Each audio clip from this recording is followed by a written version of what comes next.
and everything else. Alright, before we get started, we're going to have a little musical entertainment from our very own Canadian hip-hop artist, Testament from Tester Logic. Just came off a tour around the country. Very lucky to have him here today. Please welcome Tester Logic, Testament. Thank you so much. Alright, so I got a song. It's called Democracy's Bankrupt, because I think we all are recognizing that, around the world right now. Everyone's recognizing that there's a crisis in government. There's a crisis in how we are being controlled. There's people that want to have more and more control and want to shut us out of all the processes and all of the things that we fought for throughout the centuries of struggle. So this one's called Democracy's Bankrupt, because right now that's how it feels. So check it out, yo. Every politician's already been bought. Capital rules this ballot box. Every politician's already been bought. Capital rules this ballot box. This pyramid scheme is about to collapse. Running out of credit, out of steam, out of gas. Healthcare, welfare, everything is getting slashed. More cops, more jails. Bills for the banks. Rolling up the tanks to occupy the planet. We occupy a plaza, they want to Oscar grant us. Murderers working for the people on a ballot to serve the corporations and the rich and the bankers. All about traffic, keep products flowing. Profits soaring, wages stay frozen. Shipped every job they could across the ocean. Built borders for people but kept markets open. We waited for change, ain't no use in hoping. The system needs war and slaves to keep floating. Sinking this ship is a path we've chosen. Democracy's bankrupt, I ain't voting. Yeah, all power to the people. If voting changed anything, it would be illegal. Those in power have always been deceitful. We're done with voting for a lesser evil. Democracy means war, surveillance, prisons, police, borders, capitalism. Every vote is a vote for the system. Act directly, make your own decisions. All power to the people. If voting changed anything, it would be illegal. Those in power have always been deceitful. We're done with voting for a lesser evil. Democracy means war, surveillance, prisons, police, borders, capitalism. Every vote is a vote for the system. Act directly, make your own decisions. Thank y'all.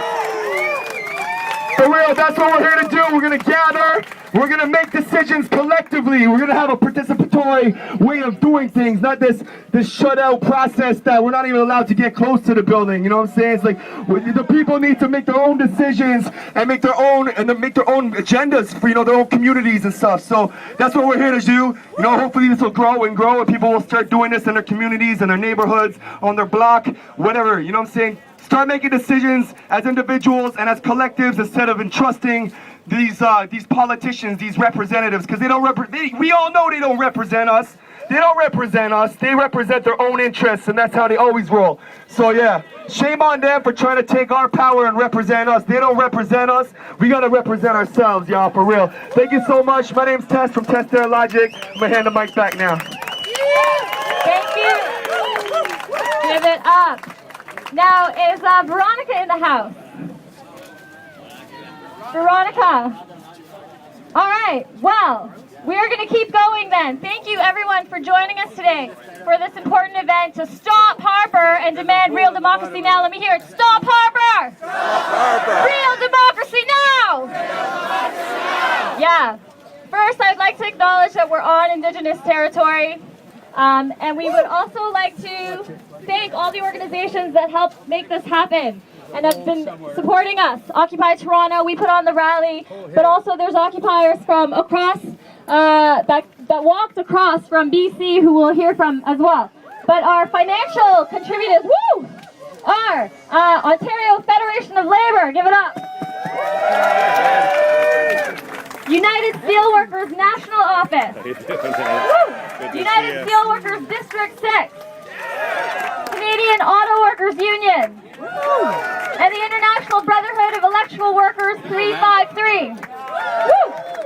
Thank you all for your continued support. We are here today on the 145th parliamentary session and the one-year anniversary of Occupy Wall Street. And right now, our sisters and brothers in New York are on the streets demanding democracy and equality and social justice, economic justice, environmental justice, and we stand here in solidarity with them and with occupiers around the world. Here in Canada, just before summer break, here at Parliament, Harper and his regime passed the omnibus budget bill, which Some of you may be, exactly, a shameful bill, more of which we'll hear about from our speakers. And we're here to tell Harper that we don't agree with these policies, we don't agree with this extreme right-wing agenda that he's taking this country into, and we're here to demand that he resign immediately. But we all know that that's not enough. We also want an entire transformation of the political system. A few elites running the show is not democracy. Corporately sponsored parties running the country is not democracy. Democracy is ruled by the people. And in order for the people to rule, we need a more direct form of democracy, participatory democracy, where everyone is involved in decision making on a regular basis at every level of parliament, of government, in our communities, municipally, provincially, federally. And we're going to be demonstrating the ability for regular people to make these decisions. After the rally, we're going to have a people's parliament. We welcome everyone to take part and choose the issue that's important to you, and to take part in making these decisions and bringing them together so that we can show that the people can rule themselves. Woo! Okay, let's start hearing from our wonderful speakers. First off, we have Sid Ryan from the OFL.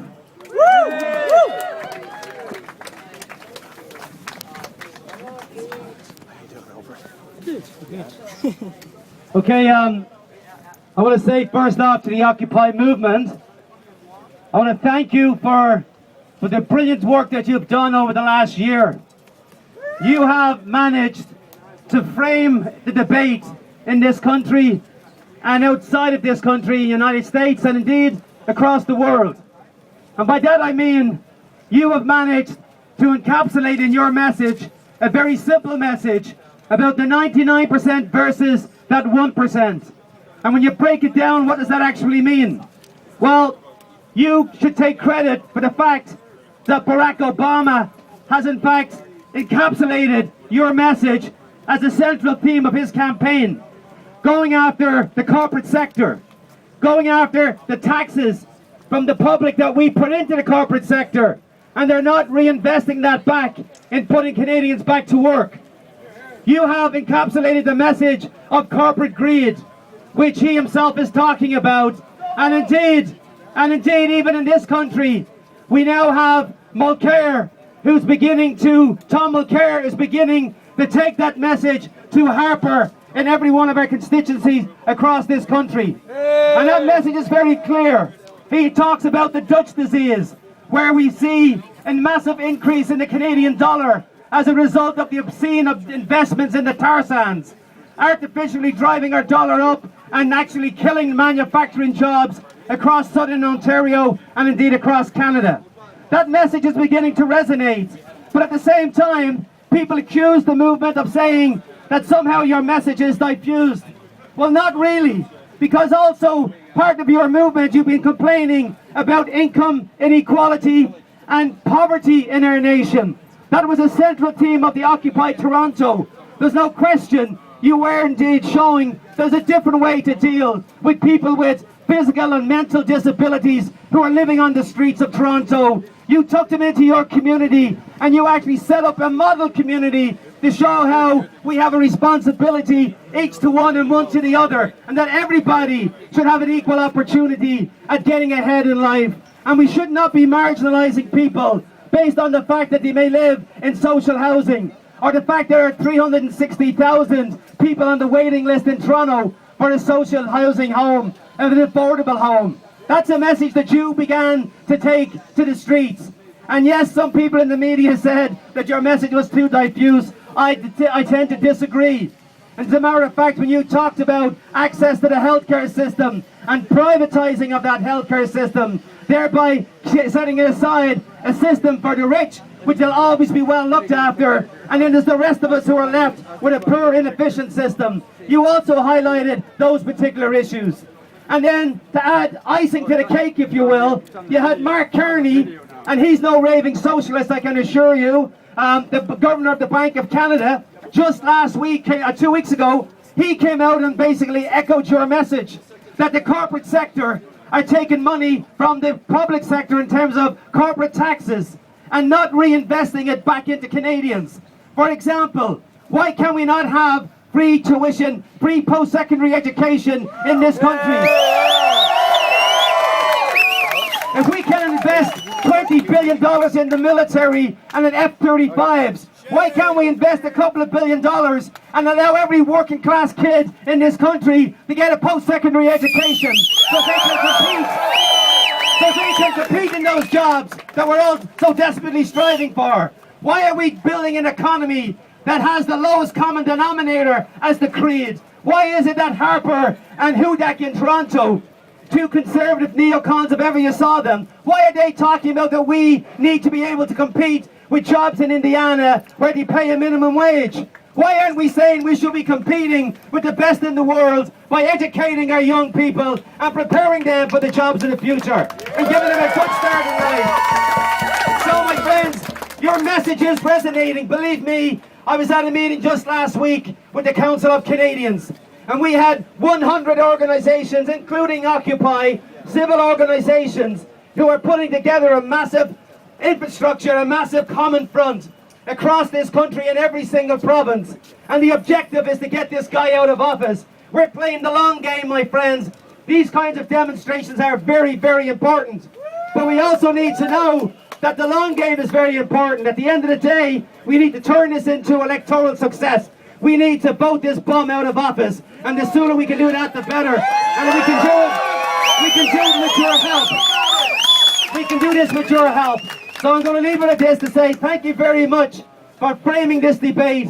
I was down in Occupy Wall Street. I was over in Europe. I was all across this country. And I heard your message. It resonated loud and very clear, my friends. You have done a tremendous service to the left in this country. You've done a tremendous service by distilling this message into a bite-sized chunks that everybody can understand and everybody can get in behind. So I'll say to you, I'm looking forward to the next incarnation, the next elements that you will introduce into the Occupy movement, because this is a movement that cannot be allowed to die, my friends. Certainly your message is not dying, but now we need to come back and regroup and find out how do we continue to deepen and broaden this message and get it into every single community right across this country of ours.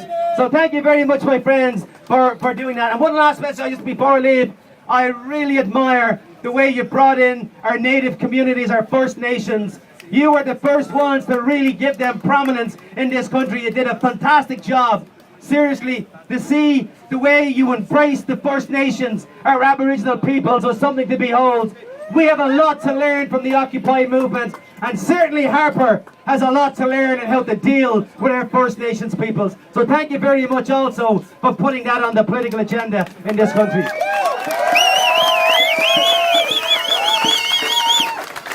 Thank you, Sid, Ryan from the OFL.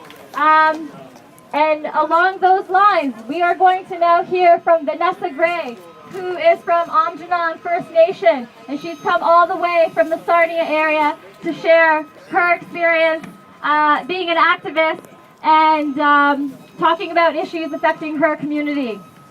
Vanessa Gray, thanks so much.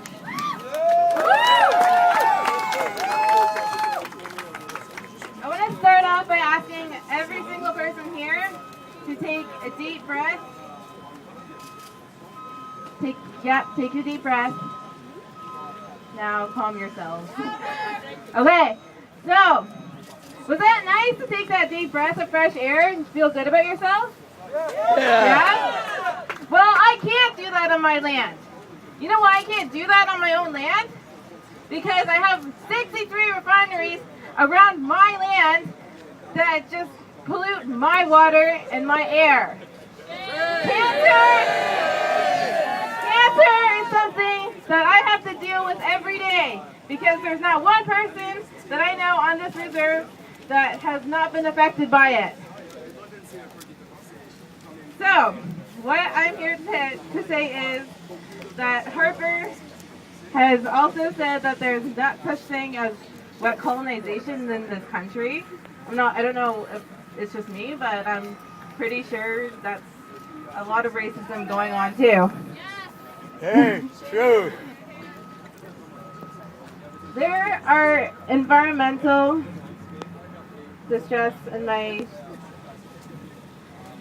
community, and it's affecting our health greatly, obviously for the cancer. We are suffering from skin issues, respiratory problems, and that's not enough for our government to change that. So we need your help. We need to stand up to what has been done to our community. And it's not only affecting us, it's affecting you too. It's not just our air, it's your air too.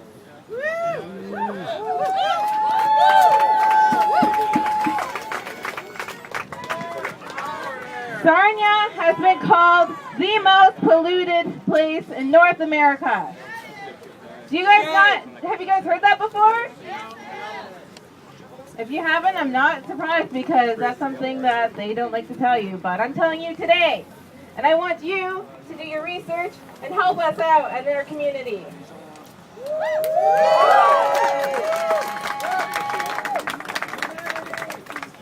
Thank you.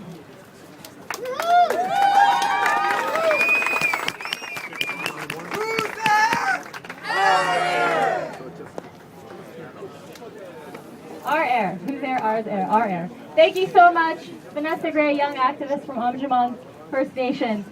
Next is Larry here from PFAC. There he is. Larry Russo from the Public Service Alliance of Canada. Thank you very much, sisters. Sisters and brothers! Give me an O! Give me a C! Give me a C! Give me a U! Give me a P! Give me a Y! You know what you're gonna get? You're gonna get our collective conscience uniting the people. Why not? That's what it's about. And I'd like to thank the brother who gave me that wonderful piece of wisdom a little bit earlier, because that's what it's about. It's about a message, sisters and brothers, and it's a message that the Public Service Alliance of Canada stands in solidarity. Because the union movement over the past half-century was instrumental in making sure that wealth in this nation was more equally distributed amongst the people. And as the union movement has been attacked, denigrated, it has been unable so far to stop the corporate greed from grabbing the riches and the wealth from the people and putting it into the hands of the few. And that is unacceptable. And that is why we're here today, sisters and brothers, in solidarity. J'aimerais remercier le mouvement des indignés et occupants pour une chose très spéciale. C'est que le mouvement a donné naissance à plusieurs autres mouvements. Et je félicite encore le mouvement étudiant avec le carré rouge qui au Québec s'est levé et nous a réveillés avec un message très clair. Il faut que ça change. Et ils ont milité, ils ont travaillé pour effectuer du changement dans leur société. Et c'est ça qu'on sent des confrères qu'il faut faire non seulement à travers les provinces, mais le pays et à travers le monde.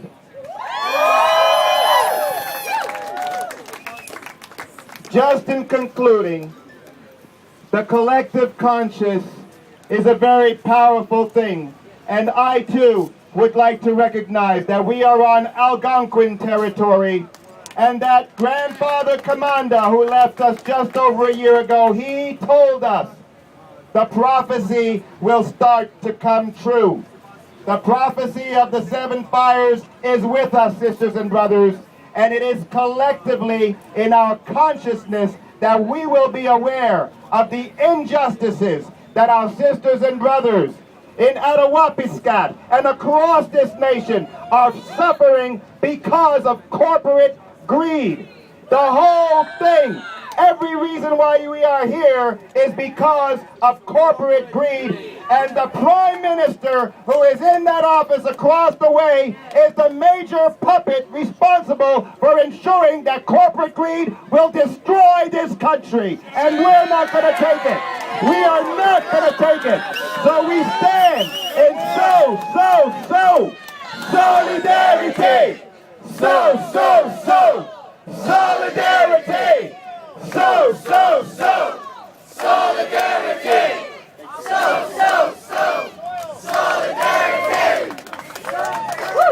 Thank you so much. That was Larry Rousseau, the regional elected vice president of the Public Service Alliance of Canada.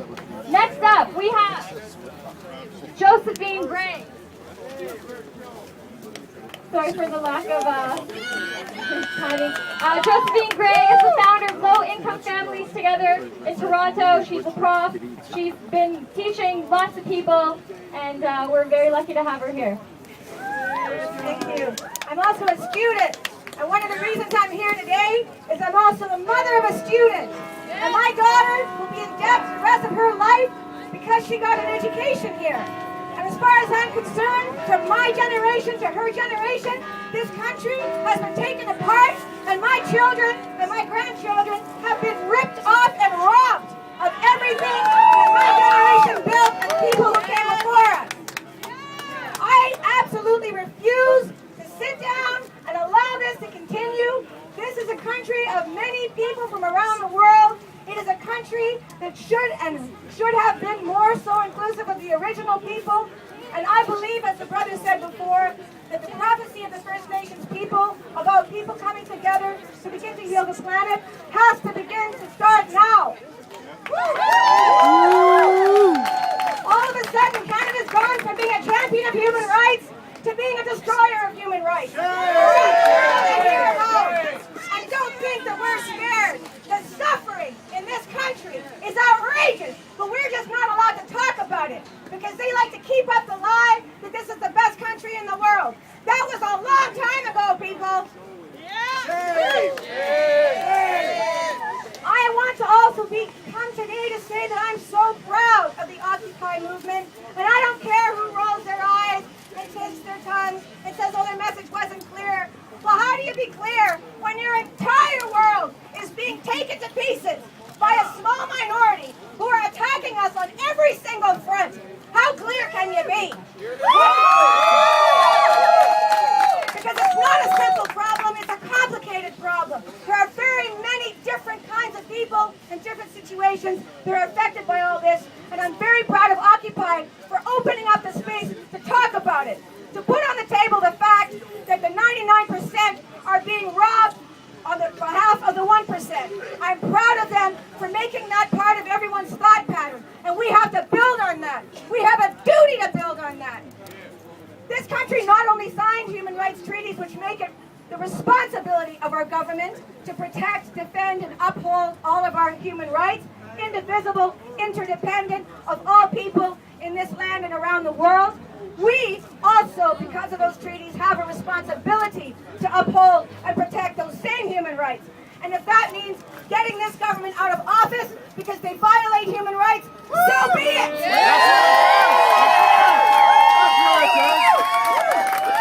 I particularly want people to pay very close attention to the kinds of things that are being done behind closed doors. You tell me, how can the Trans-Pacific Partnership, which is a contract with the devil himself, be put together to rob us of every last democratic right we've ever had and destroy our environment, whether we like it or not, all around the world? This Trans-Pacific Partnership is in part being led by this government. But let me tell you, I didn't forget that this country signed those treaties. Those human rights treaties came first. And whether it's the Security Prosperity Partnership or the Trans-Pacific Partnership or whatever other nonsense they pretend is a trade agreement, none of them have the right to overrule our human rights. And no one can take our human rights from us or our children. So basically, I'm here today because until the day I die, I will defend the rights of my children and my grandchildren and everybody else's grandchildren. Stand with us. Reclaim our rights. Stand up. We have nothing to be afraid of. Rights are on our side. We are right. Never mind left and right. Let's go forward together. 99%.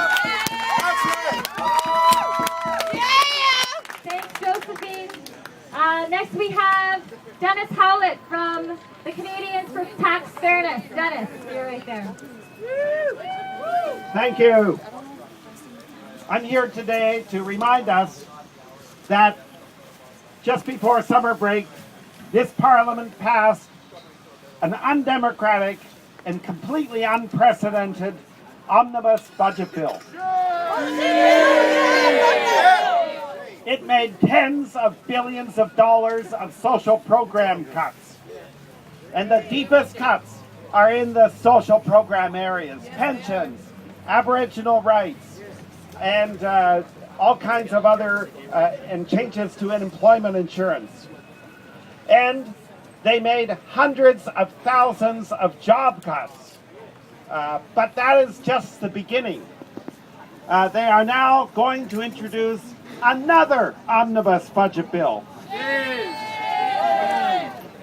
What is Harper's goal? It is the dismantling of what he calls the Canadian welfare state. He actually wants to undermine the ability of the government to do anything for people.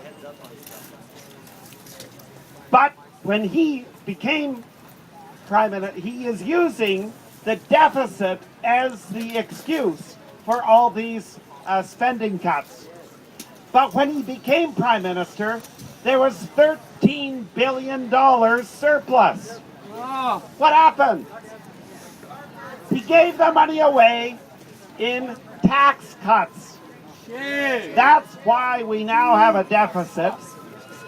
And the biggest one was corporate tax cuts and tax cuts to the rich. That's why we have a deficit. The cuts are not necessary. There is no excuse. We need to reverse the corporate tax cuts. We need to raise the taxes on the rich. And we need to go after tax cheats who are hiding billions in tax havens around the world. And together, we can begin closing the gap between rich and poor. And we can introduce tax fairness to begin rebuilding Canada. We will not let Harper destroy the Canada that we have built. Thank you very much. Hey, where's the media? Look, folks, up in the sky. It's a bird. It's a plane. It's the people, folks. It's the people. Thank you. Stephen Harper knew the test. We hate you, Stephen Harper. Awesome! Woo! Good job. Where's the media? All right, next we have Heather Stetcher, who is just going to say her words. Hi. As she said, my name's Heather Stetcher. I'm Canadian, but my husband was a U.S. Vietnam vet who survived torture. He suffered from his injuries for over 30 years until he died 7 years ago. We have a tortured Canadian child now grown in Guantanamo Bay. Very shortly, he will be there, have been there 10 years. He has been tortured during that time. We, all of us, every single one of us, need to stand up for this Canadian. He is as Canadian as I am, and I was born in Vancouver and have lived every minute of my life in Canada. We do not support torture. Please stand up. Yes, I know. Tell Stephen Harper, tell Vic Tays to bring Harmer Cotter home now. Thank you, sister. All right, now we're going to hear from Obert Madondo. I don't know if you heard, this is the brave man who went on a hunger strike last year against the policies of the Harper regime. Yes. Occupy Wall Street. Occupy Canada. Occupy Toronto. Occupy Ottawa. I say thank you from the bottom of my heart. I came to Canada 7 years ago as a political refugee from Zimbabwe. I was broken. Canada accepted me as an equal member of the human race. But until October last year, I lived the way immigrants live in a new country, afraid to stand up, afraid to speak out. Occupy Ottawa invited me last October to partake in the democratic conversation of my country. So thank you. Now I have the courage to speak out. By any peaceful and democratic means necessary, Stephen Harper must be removed from office. The only pipeline we need to build in this country is a pipeline that leads from the Prime Minister's office to a maximum security jail in Canada.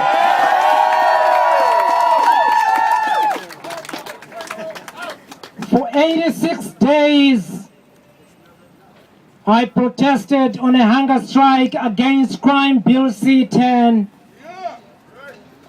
I questioned why this country is not willing to do something about the 600 plus Aboriginal girls and women who are missing or murdered.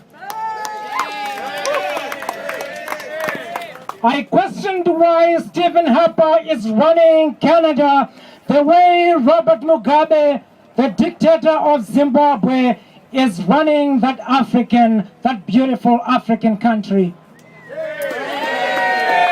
And yet, my friends, I learned the bitter truth. A democratic conversation is not enough in Harper's Canada. We live in a time of radical evil. The Canada of Stephen Harper is not an ordinary dictatorship. It is a dictatorship elected through a faulty electoral system. A dictatorship in democratic disguise. An inverted totalitarianism. My friends, Ottawa has become a crime scene. Corporations staged a successful coup d'etat. They are now running the government of Canada. And Harper exists only to save their interests. Like a loyal servant, he's handing every piece of Canada to these corporations. He's handing every piece of Canada to China, the new global colonizer. And these are the same corporations that are ravaging our economy, ravaging our environment, ravaging First Nations communities. The same corporations that are holding billions of dollars in profits without creating any jobs. Now we live in a radical time of corporate dictatorship. Some of us have lived the kind of brutality that can only be imagined in countries like Zimbabwe, but it's happening right here in Canada. From Toronto to Ottawa to Vancouver, a lot of innocent activists have experienced military-style police brutality. On behalf of these corporations, Harper is prosecuting a war against Canada, a war against legitimate dissent, against civil society, against environmental groups, against the labor movement, against women, immigrants, First Nations, a war against the future.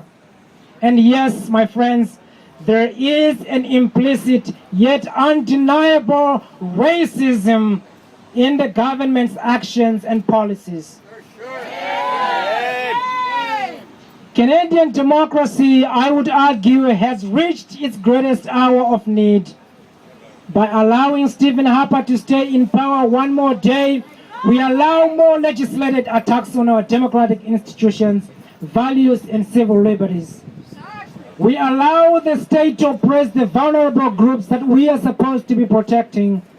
We become agents of injustice against ourselves. This time of Harper's radical evil calls for extraordinary courage and sacrifice. When we succumb to despair, we become enemies of hope.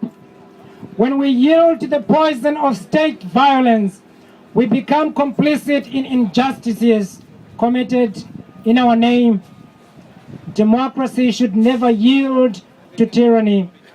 Now is the time to build the foundation created by the Occupy movement, created by the students of Quebec, the labor movement, environmental groups, and courageous individuals like Kevin Page, the parliamentary budget officer. Now is the time to resist the oppressive power of the Harper regime, the oppressive power of the acquiescing parliament, the oppressive power of the corporate media, the oppressive power of the police, the oppressive power of individuals like Jason Kenney and Kevin and Victorious. By any peaceful and democratic means necessary, I repeat, this city, Occupy, Ottawa, please, must be liberated from the power elite. Canada must be liberated from Stephen Harper and his corporate masters and be returned to the people of Canada. By any peaceful means necessary, Stephen Harper must be removed from office, and not in 2015, but today. By any peaceful means necessary, but those peaceful means, my friends, need to be democratic. Thank you. Albert Madondo. Check out his blog, Courageous Man. Next